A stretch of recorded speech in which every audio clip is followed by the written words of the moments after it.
Merci.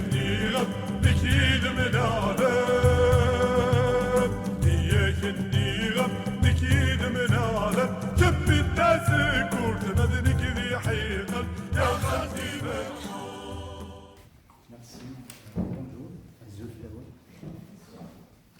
Donc, l'objet de ma communication, c'est de vous présenter les résultats de recherche que j'ai menées dans le cadre d'une thèse de doctorat d'État portant sur le mouvement social de 2001 à l'échelle locale en Calédonie, que j'ai soutenu il y a 2 ans, en 2021, juin 2021. Mais la réflexion sur le mouvement de 2001, je l'ai entamée il y a une quinzaine d'années, c'est-à-dire exactement en 2005. C'est en 2005 que je me suis inscrit ici à Paris dans un cadre de doctorat. Pour des raisons qui me dépassent, je n'ai pas pu le soutenir ici, donc je l'ai fait à Tizi Ouzou, à l'université de Tizi Ouzou. Donc l'intitulé de ma thèse, c'est les modes de sociabilité politique dans une commune de Kabylie contemporaine, dans la région de la wilaya de Tizi Ouzou, dans la commune de Efarhounen, Ililten et Msouhan. Voilà les 3 communes que j'ai étudiées dans le cadre de mon travail. Donc, je vais essayer de vous donner quelques hypothèses, quelques conclusions de mon travail. Donc, mais j'aimerais bien, dans un premier moment, parler un petit peu de la genèse de ce travail de réflexion sur 2001.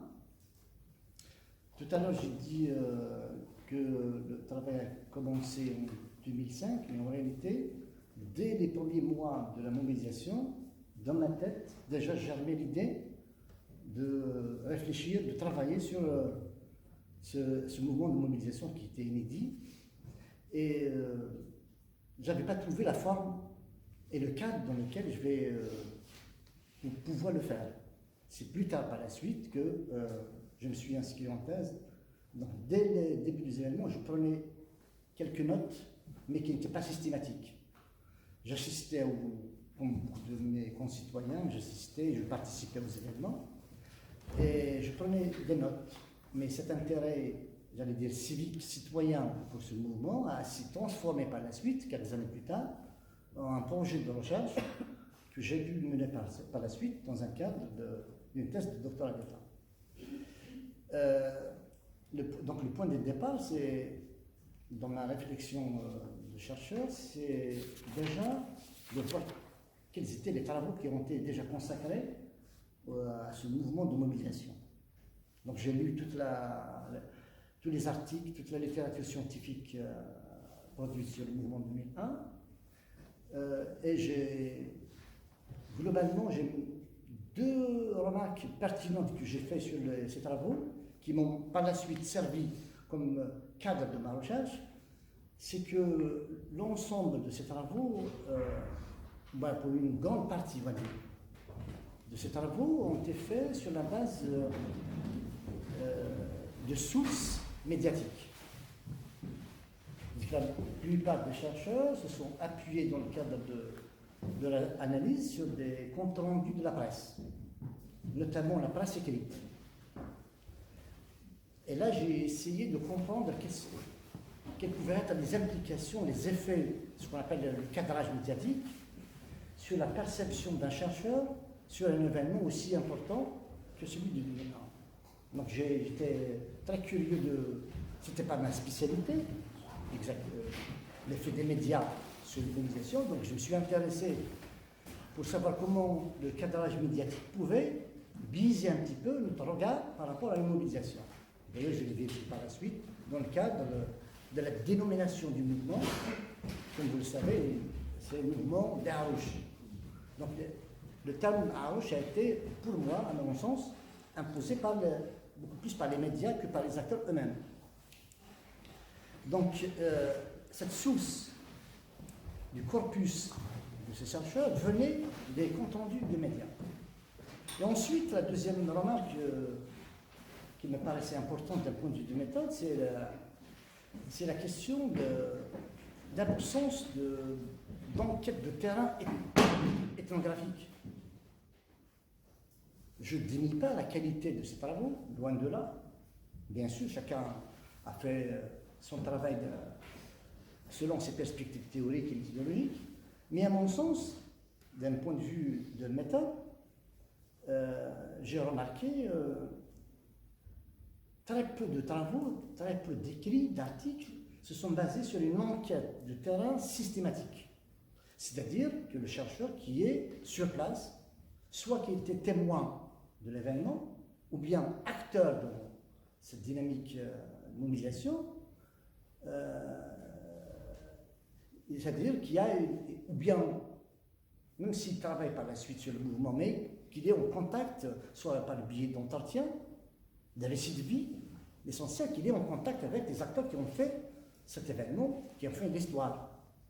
Donc j'ai remarqué qu'il y a cette limite, cette faiblesse de ces travaux. Donc je me suis dit, il faut déjà, pour commencer, il faut éviter déjà de tomber dans ces deux erreurs majeures qui ont été faites par ceux qui m'ont déjà précédé dans la réflexion sur le mouvement 2001, tout en reconnaissant bien entendu les mérites de l'ensemble de ces travaux. C'est pour ça que dans mon approche que j'ai constellée sur le mouvement 2001, je me suis basé déjà, premièrement, sur la nécessité de faire une enquête de terrain à l'échelle locale. Le choix aussi du local s'explique par différentes raisons, mais pour moi, il y a déjà un principe méthodologique qui est, à mon sens, important dans les études anthropologiques. C'est déjà éviter l'effet des médias. Les médias ont leur logique, leur rythme, leurs besoins, etc. C'est de mettre en scène des leaders de contestation. Je ne critique pas cette approche, mais je le constate. Mettre en avant certains leaders, certaines figures, quelle que soit leur importance, forcément ça met en retrait des acteurs qui sont parfois anonymes, mais qui, dans la dynamique de mobilisation, qui ont leur part aussi, qui ont joué une part importante dans la dynamique, dans la mobilisation, dans les délibérations. Ils ont consacré énormément de temps et d'énergie dans ce mouvement. Donc je me suis dit, déjà évitant de travailler sur les figures médiatiques. Qu'est-ce qui me reste comme choix? C'est déjà donc d'aller vers les villages kabyles les plus reculés dans la montagne, éviter les villes, donc aller chercher dans la montagne comment un petit village de Kabylie de montagne qui a ses propres ressources, même s'ils sont limités, ressources en termes de ressources militantes, qui sont encadrées, qui étaient très limités. Mais quand même, il y a des ressorts de mobilisation que beaucoup de gens ne perçoivent pas, même les acteurs qui vivent au sein de ces espaces ne prennent pas conscience de tout l'héritage de traditions politiques qu'ils ont. Donc je vais essayer de chercher à comprendre comment dans ces espaces montagnards, isolés, comment les citoyens, les simples citoyens ordinaires ont fait face à un mouvement, à un moment traumatique. Permettez-moi de vous rappeler l'élément déclencheur de ce mouvement, c'est l'assassinat d'un jeune lycéen. Puis par la suite, 128 jeunes ont été assassinés. Donc ça a créé un climat d'indignation, de révolte, de colère, etc., de sentiments incompréhensibles, mais on était à la limite dans une situation explosive. Donc comment ces villages qui sont reculés, comment ils ont vécu cet événement, comment ils ont réagi, quels sont les acteurs qui ont pris en charge, les acteurs au sens individuel, mais aussi au sens de collectifs, d'organisation, de collectifs qu'ils ont mis en place pour prendre en charge cette situation exceptionnelle. dramatique, traumatique. Comment ils ont pu, quelles sont les solutions, quels efforts ont dû consentir, les dispositifs organisationnels mis en place, qu'ils ont inventés, ou bien qu'ils ont tiré de leur propre pratique militante, politique au sein du village, comment ils ont transformé leur village comme arène publique où il était possible aux différents acteurs de se mettre ensemble. Se mettre ensemble, c'est-à-dire déjà coordonner. Ça nous paraît, pardonnez-moi, ça nous paraît quelque chose de très, très élémentaire, mais coordonner une activité politique à l'échelle locale, ça demande, même s'il y a peu de gens qui peuvent être associés, mais dans ce moment d'intense mobilisation, je me souviens dans des assemblées villageoises, ça mobilise pratiquement tous les hommes du village qui étaient dans les assemblées villageoises en train d'écouter, de s'informer et de débattre sur quoi faire face à cet événement qu'on ne comprenait pas. Je parle des premiers moments de la mobilisation. Donc, je me suis intéressé, donc à ce moment-là, ça me paraissait évident de s'intéresser aux assemblées villageoises. Pour moi qui est né, qui a vécu toute ma jeunesse dans ces villages, je connaissais l'importance de ces instances, de ces organisations, donc je me suis intéressé. La question fondamentale qui traverse tout mon travail, c'est le lien entre un mouvement social, 2001, avec les assemblées villageoises. C'est ça la question fondamentale qui traverse tout mon travail, c'est le lien, les modalités d'implication des comités de village dans ce mouvement social de 2001. Sous quelle forme? Quels effets a eu cette implication sur la dynamique de mobilisation? Quelles sont les formes de délégation, ce qu'on appelait les délégués? Quels sont ces délégués que les villages envoyaient pour représenter leur propre village? Sont-ils des représentants? Comment déjà les villages les qualifient-ils? Quel mandat ont reçu? Toutes ces questions, quand j'ai commencé à faire l'enquête de terrain, ont émergé à partir de l'enquête de terrain. Je ne les avais pas en tête au départ. Au départ, j'avais seulement l'idée centrale, c'est de chercher à explorer ce lien entre comité de village, assemblée villageoise et mouvement social de 2001.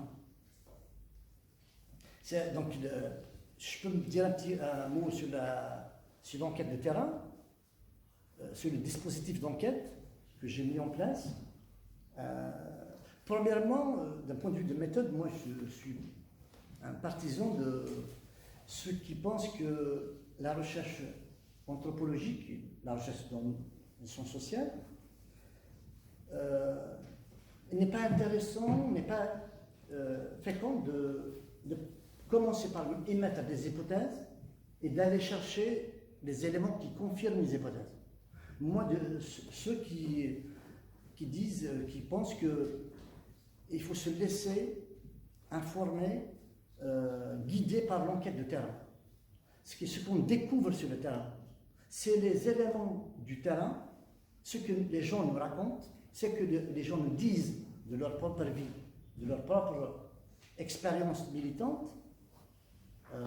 C'est cela qui va nous faire réfléchir pour construire des hypothèses. C'est les hypothèses qui viennent à partir du terrain, c'est pas le contraire. Je ne viens pas au terrain pour vérifier mes hypothèses qui ont été construites en dehors du terrain. Donc, l'étape de l'enquête de terrain, c'était, il faut le dire déjà, comme je l'ai souligné tout à l'heure, j'ai déjà été au terrain avant de commencer ma thèse de doctorat. J'étais en contact avec les militants pendant 2001, 2002 jusqu'à 2005. J'étais en contact avec eux. Il faut dire que la région sur laquelle je travaille, je suis originaire de cette région. Et en même temps, je suis enseignant à l'université de Béjaïa. Donc j'ai eu la chance, en même temps, d'accompagner le mouvement à l'université de Béjaïa. Donc je savais déjà ce qui se faisait à Béjaïa. Je rappelle, pour ceux qui ne connaissent pas un peu l'histoire du mouvement de l'immunisation, l'université de Béjaïa a joué un rôle fédérateur extrêmement important. Dans la période avril-juillet 2001, l'université de Béjaïa était un carrefour, une arène dans laquelle se réunissaient, se rassemblaient les différents militants qui venaient des différents coins, de villages, de montagnes, des grandes pôles sururbains, notamment à Arbour, Sidi Aïch, à Mizor, etc., qui venaient à l'université pour débattre, pour identifier la situation des gens. Qu'est-ce qui nous arrive? On vit dans quelle situation? Qu'est-ce qu'on doit faire? Donc ça donnait lieu à des débats intenses dans les amphis de l'université. Il y avait des éléments syndicalistes, du syndicat du CNES à l'université. Il y avait des syndicalistes qui sont venus un peu partout des secteurs de l'éducation, de la santé, etc., des militants féministes, des militants du MCB, et aussi des jeunes qui sont nouveaux, qui sont très touchés par l'actualité dramatique. Donc, je me souviens, à un certain moment, il y a des jeunes qui sont venus à l'université pour casser l'université, au sens un petit guillemet. Ils sont venus avec colère et ils ne comprenaient pas comment l'université pouvait continuer de fonctionner alors que, là je parle de la période mois d'avril, avril 2001, ils ne comprenaient pas comment l'université pouvait être très tranquille, à continuer à assurer des cours, alors que dehors, il y avait des gens qui se faisaient assassiner. Et heureusement, il y avait des syndicalistes qui disaient accueillis, ouverts les amphis, venez débattre à l'université, venez, on va débattre sur la situation, quoi faire. Et ça donnait naissance par la suite à une structure qu'on a, le comité populaire de la wilaya de Béjaïa, qui est né à l'intérieur de l'université. Donc toute cette expérience que j'ai vécue à l'université m'a servi par la suite, lorsque je suis revenu en 2005-2006 dans ma région, mais avec un statut de chercheur. C'est à ce moment-là que toute cette expérience m'a permis par la suite de conduire mon enquête. Je savais ce que je cherchais. Premièrement, dans l'enquête, je me suis contenté dans un premier moment de reconstituer le fil conducteur d'une chronologie des événements. Première question, que s'est-il passé d'avril 2001 jusqu'à octobre 2002? Donc j'ai pris 2 années. C'est une question de méthode qui est intéressante pour les étudiants aussi. Comme vous savez, le mouvement 2001, ça commence avec 2001 jusqu'à, on va dire officiellement, jusqu'à janvier 2005. C'est-à-dire la conclusion des accords avec une aile qu'on appelle aile dialoguiste, qui est représentée par Abrika. Ils ont signé un accord de gouvernement avec le gouvernement en janvier 2005. Donc si on prend 2001 jusqu'à 2005, on va dire c'est minimum, c'est 4 ans. Pour un chercheur qui va travailler, qui va faire une enquête de terrain sur le plan local, d'avril 2001 jusqu'à 2005, le faire dans un cadre d'un master ou bien même d'un doctorat, d'un point de vue de méthode, c'est impossible. C'est impossible à faire. Il y a tellement d'événements qui se passent sur le plan local. Je parle à l'échelle locale, hein. Je ne parle pas à l'échelle régionale. À l'échelle locale, déjà, il y a des événements. C'est-à-dire, il y a des réunions, il y a des marches, des manifestations, que si tu prends le temps de les d'écrire, puis de les analyser, ça va vous prendre énormément de temps.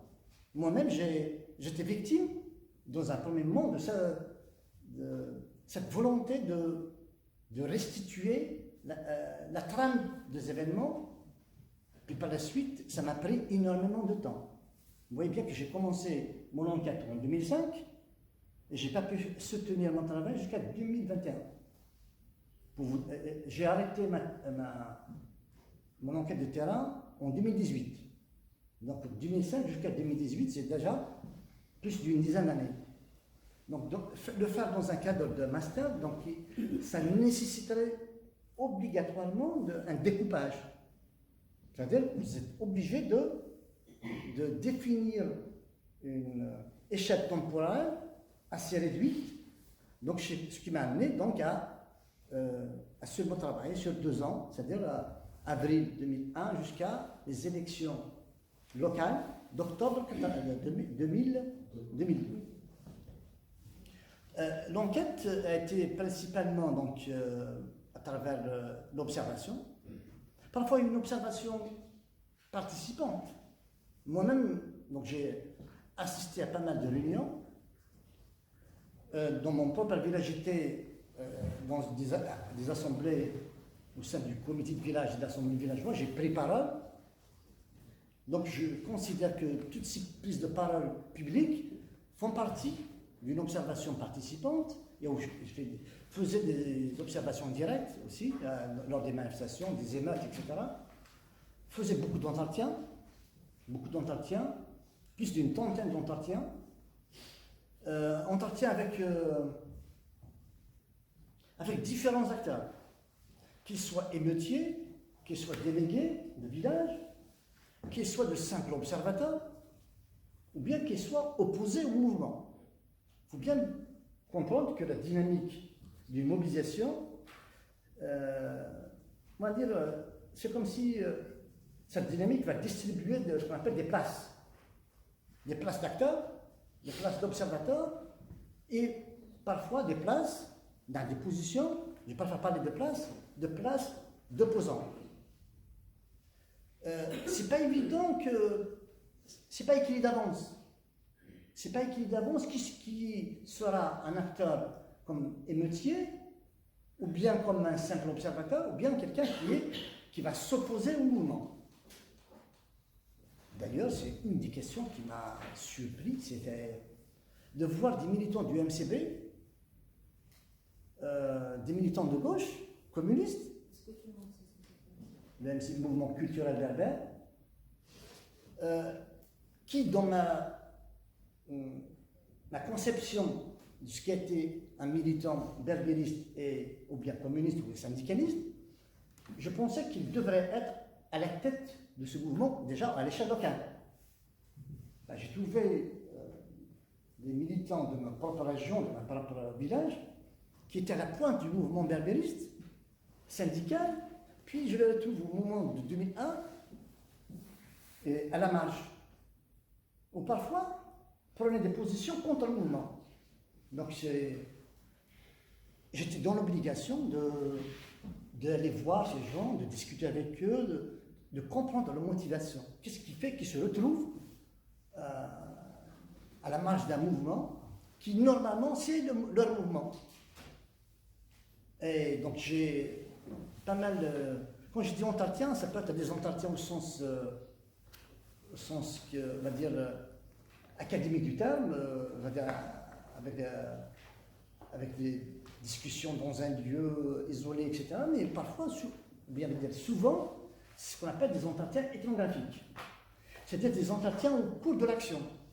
C'est-à-dire que j'assiste à une réunion du comité de village, en même temps j'en profite pour connaître les motivations, les avis des uns et des autres. C'est un moment en même temps de participation citoyenne, mais aussi un moment où je me projetais dans activité de recherche. J'ai aussi analysé les documents du mouvement, c'est-à-dire toute la littérature militante produite par les collectifs militants au niveau local, mais aussi au niveau régional ou bien national. Les déclarations, les PV de réunion, les PV des comités de village. Donc j'ai collecté pas mal de documents que j'ai insérés dans les annexes de ma thèse. Je les ai analysés pour savoir comment, par exemple, on identifie un délégué, quels mots quel terme qu'on utilise pour dire telle personne est un délégué ou bien un représentant, etc. J'ai aussi analysé tout à l'heure je parlais de la presse, les comptes rendus de presse. Moi j'ai pris uniquement les articles de presse qui parlent de la région de Farafenni que j'étudiais. C'est-à-dire comment la presse fait des comptes rendus sur les événements protestataires au niveau local.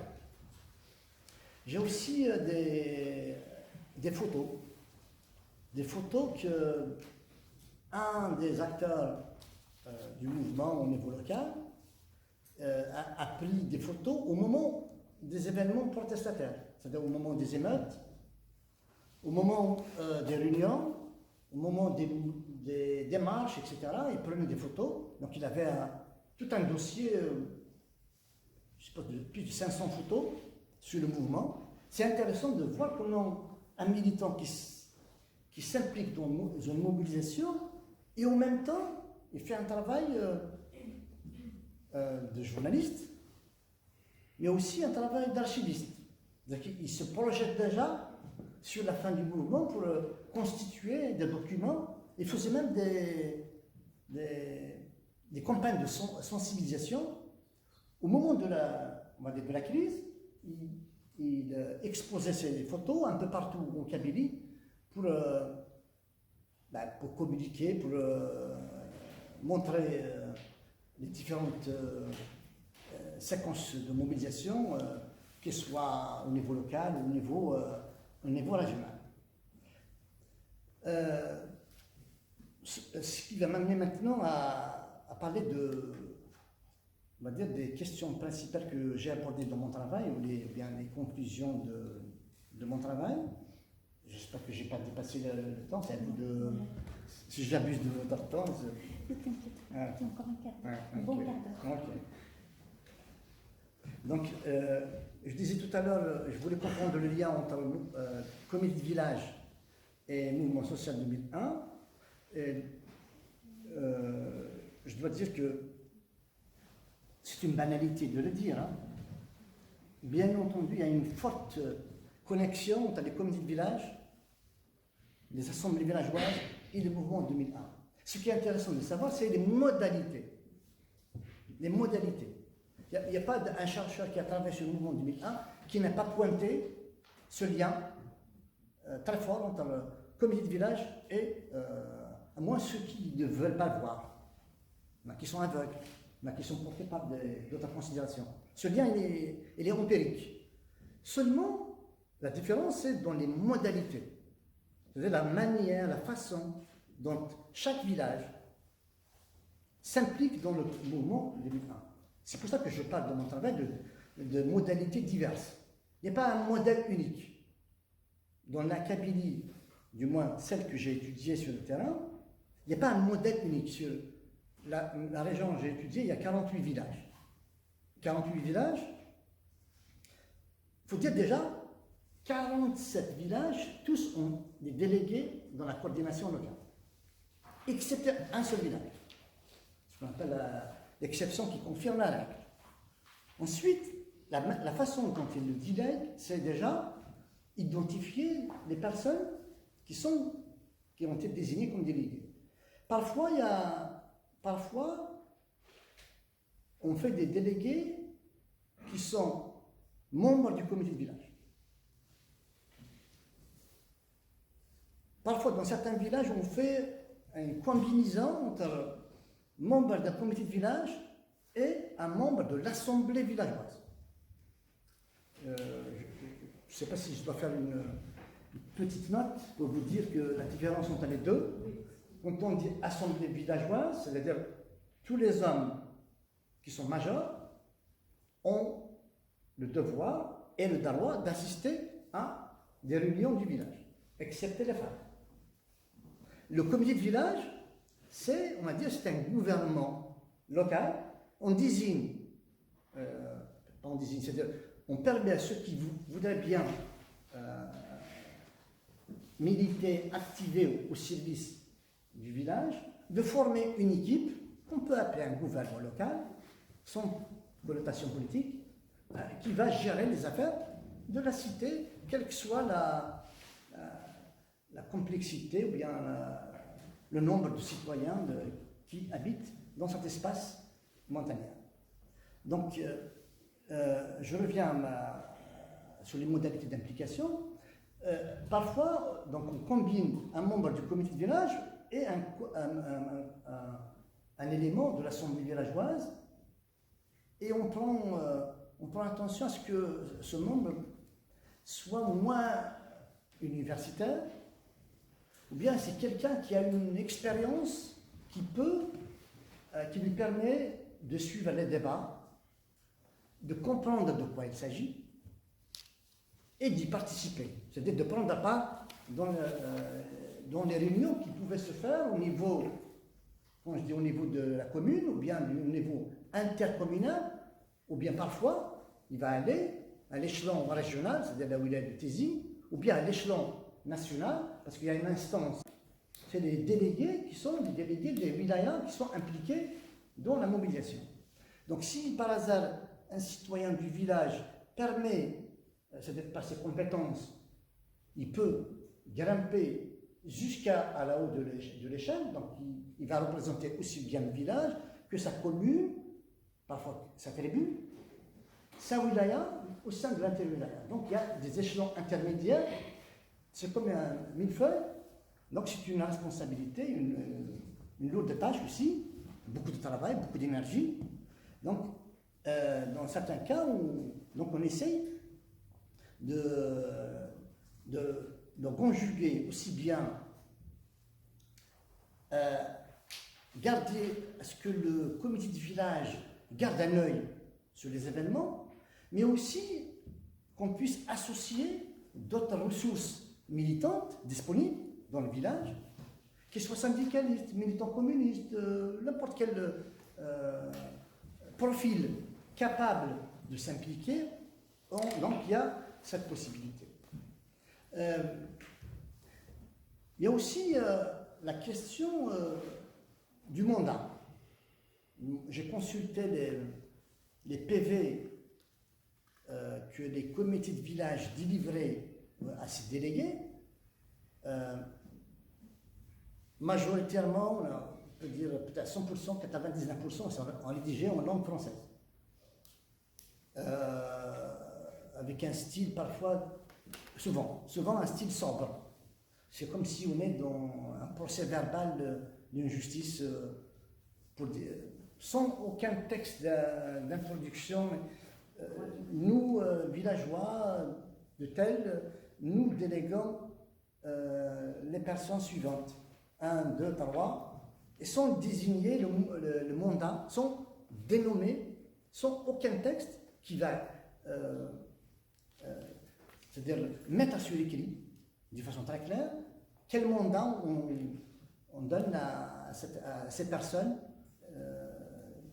C'est pas écrit noir sur blanc, et souvent il y a le cachet du comité de village, et il est accompagné aussi dans certains villages, il est accompagné par une liste de signataires de tous les villageois. Tous les villageois qui étaient présents au moment où on a désigné des délégués, ben on prend une feuille et tous les présents immergent en écrivant leur nom et leur numéro de carte d'identité, accompagné avec le PV de désignation d'un délégué. Là, je parle de la première période, on va dire, entre avril 2001 jusqu'à décembre 2001. Ce modèle que je décris maintenant, c'est un modèle qui a fonctionné de avril 2001 jusqu'à la fin de 2001. À partir de 2002, les choses vont commencer à la relation entre le délégué et son village le rapport va commencer à se déliter. C'est-à-dire qu'il n'y a pas un contrôle systématique de l'assemblée villageoise sur le délégué. Il y aura un relâchement de ce lien, et parfois ça va donner des situations un peu diverses où on va retrouver des délégués qui parlent au nom de leur village alors qu'ils ne sont pas du tout délégués, ils n'avaient aucun mandat, ni écrit, ni oralement, qui viennent de l'Assemblée villageoise. Mais ils continuent à parler au nom de l'Union parce que la situation a totalement changé. C'est pour ça que je vais dire que d'un point de vue de séquence, je vais faire une petite parenthèse. Il y a un concept d'un spécialiste en mouvements sociaux qui s'appelle Tarot. Il utilise le concept de cycle de mobilisation que j'ai utilisé dans mon travail. Je peux dire qu'il y a trois grandes séquences. La première séquence, c'est avril jusqu'à mai 2001. C'est la première séquence ascendante. La deuxième séquence, c'est juin 2001 jusqu'à septembre 2001. C'est la période du zénith, c'est-à-dire où le mouvement a atteint son apogée, c'est-à-dire la plateforme d'Al-Aqsa et la marche du 14 juin 2001, c'est les moments de zénith du mouvement. À partir de la fin août 2001 jusqu'à 2005, on est sur une pente descendante. C'est là qu'on doit, on va dire, donner deux faits qui montrent que le mouvement était sur une phase d'immobilisation.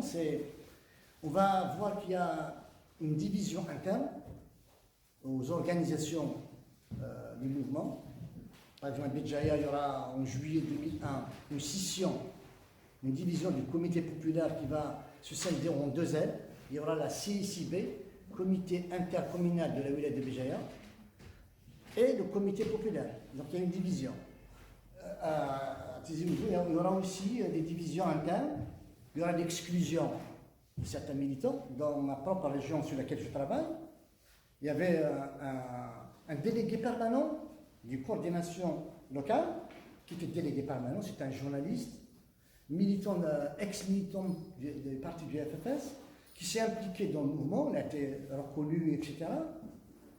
Puis arrive un moment, septembre 2001, l'été 2001, il y avait la question du dialogue. Alors que lui, il a été dans l'initiative des 9 délégués en novembre 2001, qui voulaient bien explorer une piste de dialogue avec le gouvernement. Donc il a été immédiatement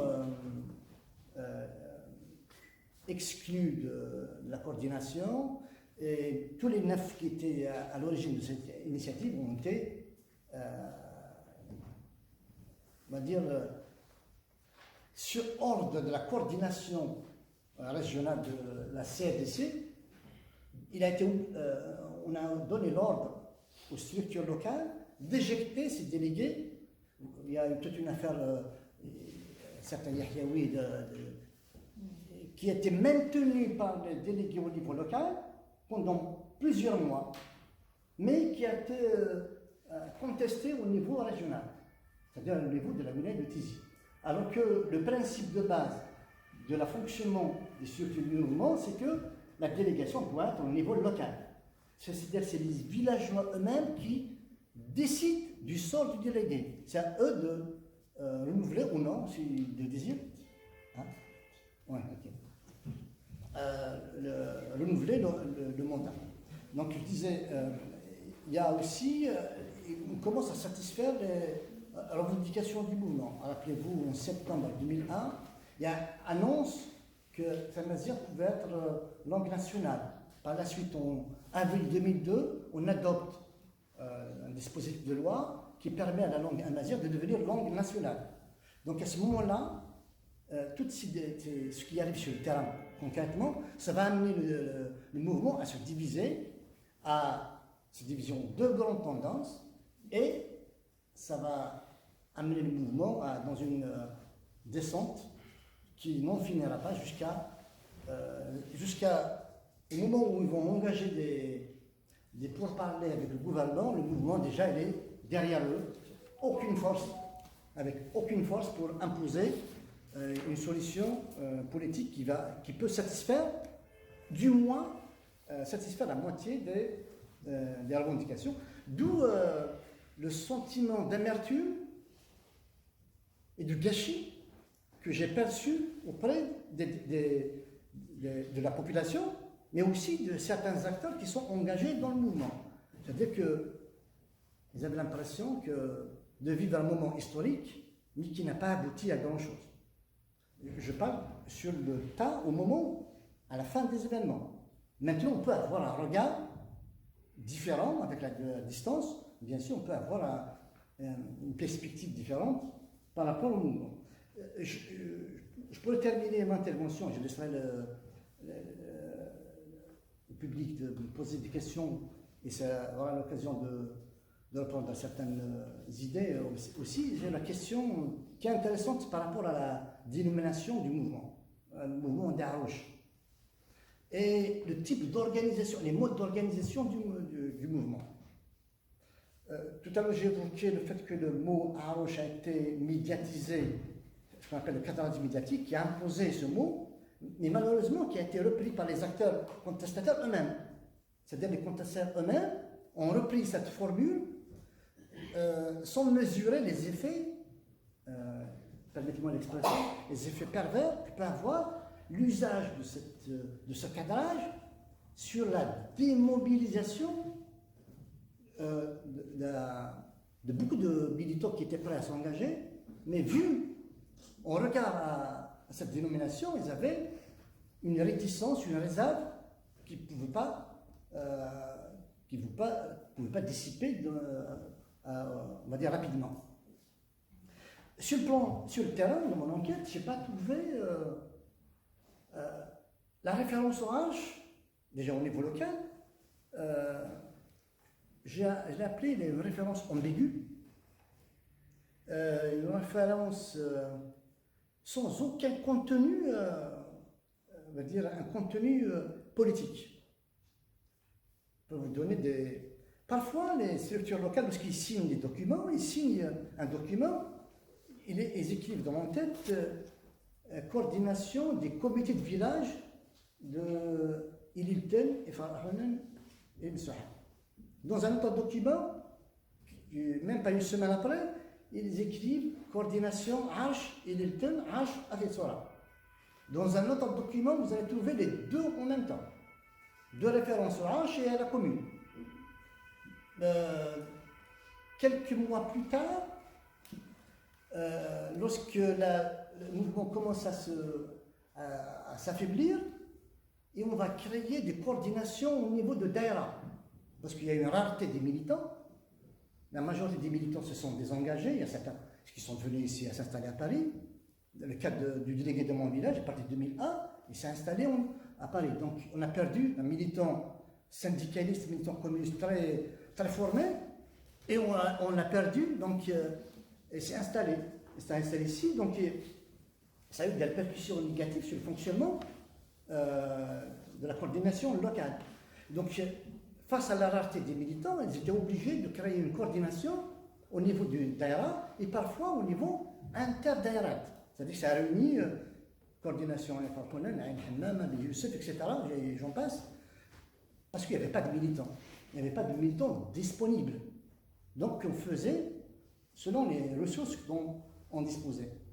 Et quand je posais des questions à certains militants par rapport à leur coordination, il y a certains qui m'avançaient des noms de H qui n'existent pas réellement. Un militant d'une coordination qui vous dit « Je suis le délégué de la coordination Arch à Tetsora », puis je vous le dis « Quel est ton Arch ?» Arch Farhani. Et puis dans la réalité, Farhani, ce n'est pas un Arch. Parce que lui-même délégué d'un Arch, il ne sait pas même pas l'histoire de sa propre région. C'est là qu'on comprend qu'il y a, d'un point de vue historique, il y a sur la mémoire, la transmission de la mémoire locale, chez la jeunesse, est extrêmement problématique. C'est comment les jeunes réapproprient l'histoire locale d'une façon, j'allais dire parfois, très simpliste, très schématique, sans connaître les moindres notions du fonctionnement de l'histoire du H au niveau local. Mais parfois aussi, il y a des enjeux politiques partisans entre le FFS et le RCD. Il y a un militant qui me dit on a créé une coordination locale du RCD, militant local. Il me dit on a constitué une coordination du H parce que on disait que le Arche au niveau régional, vous connaissez les travaux de coordination qui ont émergé dans un premier moment, la coordination à Genève,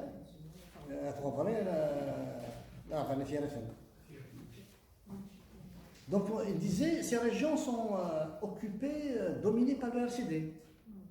Et bien dans notre région, qui est dominée par la FFS, on a monté une coordination du H pour montrer que ce n'est pas le RCD qui est à l'origine de cette... c'est pas seulement le RCD, même le FFS met en place une coordination en référence au H.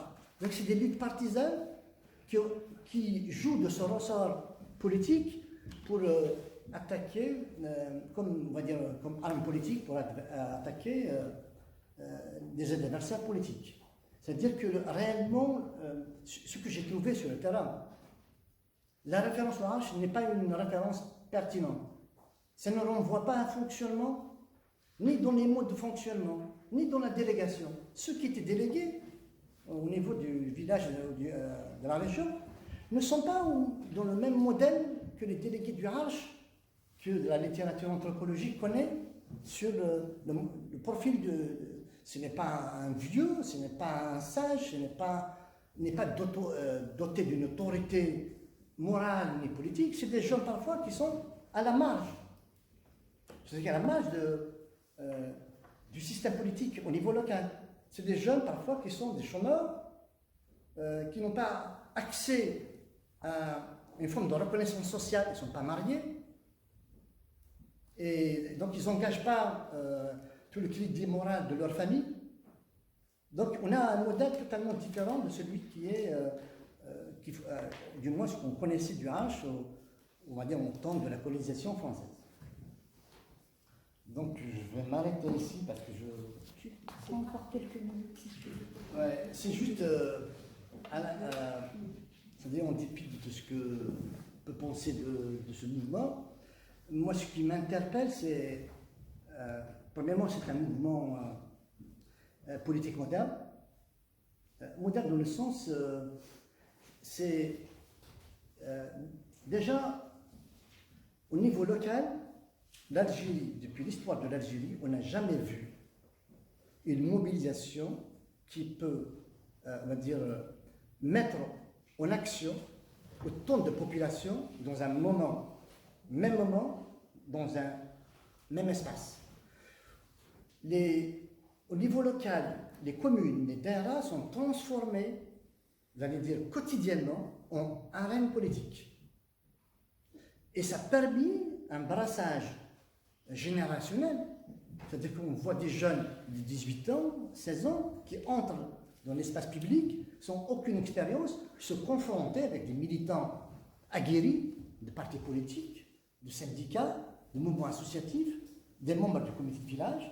Donc il y a un moment de passage, de transmission de la culture politique, aussi de renouvellement de la culture politique kabyle. Tout le travail de délibération, vous connaissez les histoires des conclaves qui sont à l'infini, interminables. Bien sûr, d'un regard externe, on dit ils se réunissent pendant 2 jours sans faire aucune proposition sérieuse, mais au terme de culture politique qui circule au moment des conclaves, on n'a jamais connu ce genre d'expérience auparavant, jamais la Kabylie. Je ne dis pas que le mouvement avec 80 n'est pas fondamental, n'est pas historique. Mais si on compare avec 80 avec 2001, on avait 80, c'est l'échelle du temps sur lequel ce mouvement a agi dans les médias, il n'y avait pas autant de mobilisation au terme d'énergie, de compétences, d'échanges politiques, comme ça a été lors des événements de 2001, qui, pendant 2 ans au moins, il y a eu, on a transformé la Kabylie en champ d'expérience politique, parce qu'il faut dire que l'événement était inédit. Les gens ne savaient pas quoi faire. Donc ils étaient obligés d'inventer quelque chose de nouveau. C'est pour ça l'accusation de H, l'accusation qu'un mouvement puisse un mouvement être archaïque, me paraît de mauvaise foi. Ou bien des gens qui ne comprennent rien à la logique des mobilisations sociales et politiques. Comment dans un mouvement aussi inédit, où il y a un brassage de générations, d'expériences politiques. C'est une école à ciel ouvert qui a pu former des dizaines de milliers de jeunes en un laps de temps. Ils ont acquis une expérience militante extrêmement importante. Même si, il faut le reconnaître, d'un point de vue au terme de gain politique, bien entendu, on a tous un sentiment d'inachevé. Comme quoi le mouvement n'a pas pu atteindre ses objectifs. Bien, on partage tous ce sentiment, mais à mon sens, si on voit le développement des mobilisations qui vont venir par la suite en 2019, on peut dire que 2001 il est pour quelque chose. C'est-à-dire que 2001, c'est un mouvement qui a regardé comment, par exemple, un des slogans de 2001, pouvoir assassin, qui est repris dans pas mal de régions d'Algérie comme un mot d'ordre qui permet d'exprimer un même sentiment vis-à-vis d'un adversaire qu'on identifie maintenant de façon très claire. Alors qu'auparavant, ce n'était pas la question. Donc je m'arrête là, je reste disponible à écouter et à répondre à vos questions. Merci beaucoup.